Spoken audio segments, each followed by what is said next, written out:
Akka addunyaatti sekendii tokkotti nama lamaaf dhiigni kennamuu qaba. Sekendii tokko keessatti namoota lamatu dhiiga fudhachuu qaba jechuudha akka addunyaatti.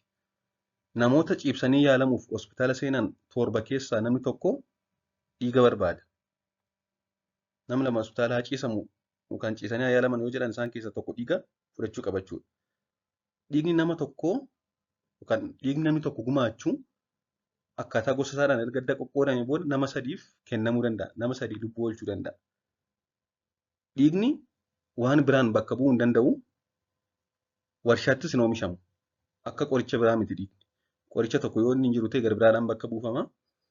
Dhiigni garuu waan biraadhaanis bakka buusuu hin dandeessu. Warshaattis hin oomishamu. Dirqama namatu kennuu qaba. Haa ta'u malee namoota dhiiga kennuu danda'an keessaa persentaa 2 qofatu yookaan sanaa gaditu waggaatti si'a takka dhiiga kenna. Namoota 100 keessaa nama 2 qofatu waggaatti takka dhiiga kenna jechuudha. Akka addunyaatti egaa waggaatti dhiiga yuunitii miliyoona 120tu funaanama jedhamee tilmaamama. Haa ta'u malee kun baay'ee ga'aa miti. Sababni isaas sekendii tokkotti nama 2 barbaada jechuudha. Namoonni egaa yeroo hedduu dhiiga gumaachuun namuma sana qofa kan fayyadu malee namni dhiiga kennaa jiru sun akka faayidaa adda ta'e irraa hin argannetti yaadu akkas miti.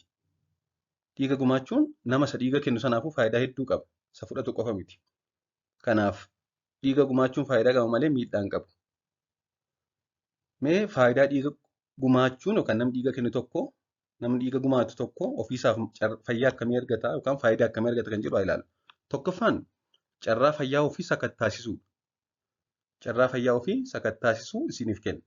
Yeroo dhiiga kennuuf deemtan ogeessonni fayyaa dursa sirna marsaa dhiigaa fi dhiigni keessan fayya qabeessa ta'uusaa ni mirkaneessu.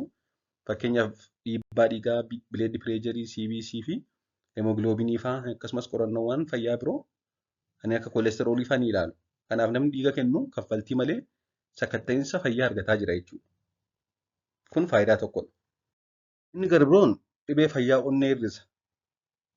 Namoonni waggaatti al takka qofa dhiiga kennan yookaan namni waggaatti al takkaa dhiiga gumaachee carraan dhibee onnee godhachuu kanneen takkaa waggaatti hin gumaachinne irra persentaa 88 gad bu'aa akka ta'u taasisa.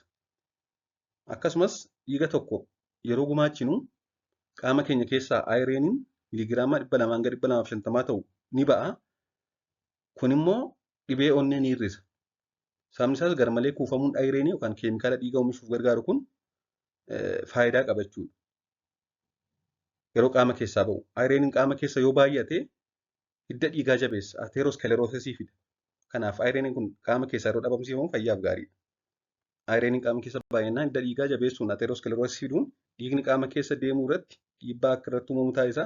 Kanaaf dhiiga gumaachuun dhibee fayyaa persentaa 88 hir'isa jedhamee tilmaamama. Inni gara biroon dhiigni ofiillee akka haaromu godha.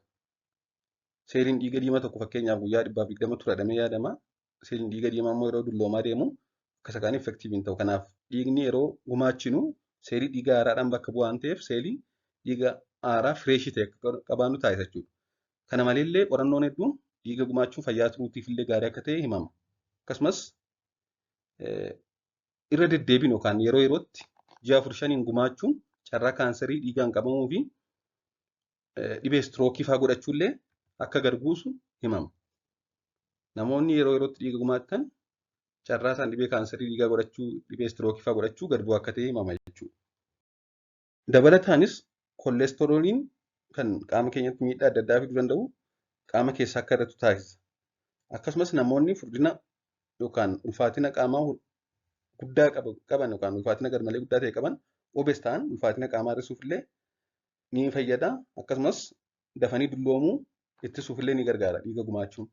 Inni guddaan garuu hunda caalaa dhiiga gumaachuun gatii utuu hin baasiin lubbuu lammii ofii akkasumas lubbuu nama tokko du'arraa baraaruudha. Isa kanadha inni guddaan. Kun egaa qarshii tokkoonuu kan tilmaamamu miti. Namni suni yoo namni tokko dhiiga gumaachee isaaf kenne malee lubbuun isaa hafuu hin danda'u jechuudha. Maaliif dhiigni hin bitamus warshaattis hin oomishamu wanta biraadhaanis bakka hin bu'u waan ta'eef. Kanaaf dhiiga kennuun gocha kamii wajjin wanta walgitu miti. Gocha guddaadha. Oolmaa guddaadha. Gara biroon gaaffii namoonni hedduu yeroo hedduu gaafatanii dhiiga kennuun rakkoo fayyaa fidu qabaa kan jedhu. Dhiiga kennuun nama fayyaa irratti rakkoo fayyaa nama irratti fiduu hin qabu. namoota haalli fayyaa yookaan health status isaanii hin beekamne illee yoo ta'an haaldureewwan namni tokko dhiiga kennuun duratti raawwannaan rakkoo hin qabu.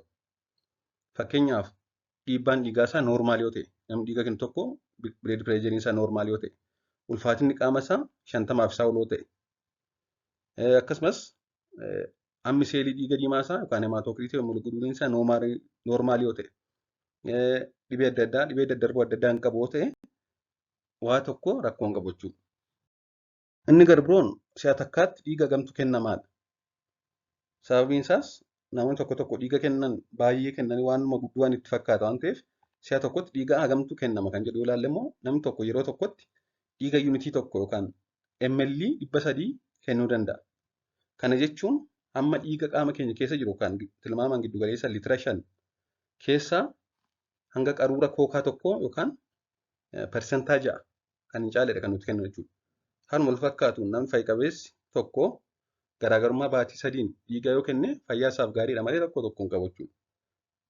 Haa ta'u malee hubannoo dhabuudhaanis haa ta'u maaltu na dhibeedhaanis natti fakkaata uummanni keenya hedduun dhiiga kennuu hin barbaadu. Kanaaf dhiiga haa gumaachinu lubbuu hedduus du'arraa baraaruu akkasumas ofii keenyaaf illee fayyaa argannu jedha. Galatooma turtii gaarii.